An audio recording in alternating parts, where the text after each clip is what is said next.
Welcome to another Happy Japan USA video. Today we're taking a look at the new HCU2 model, our newest 50-needle industrial embroidery machine fully made in Japan. This machine now runs up to 1,500 stitches per minute and is controlled fully electronically. So now you can adjust your tensions and adjust your presser foot adjustments straight through the machine's panel.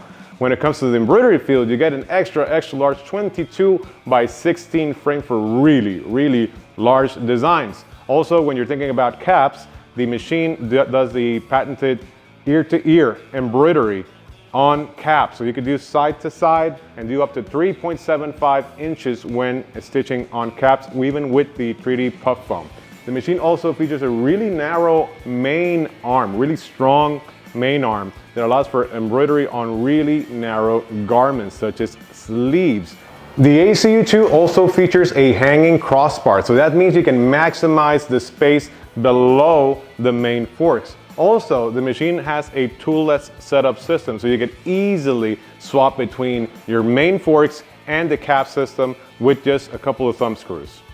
If you need more information about the HCU2, call us at 800-675-2704 or send us a message at HappyJapanUSA.com. We'll see you soon.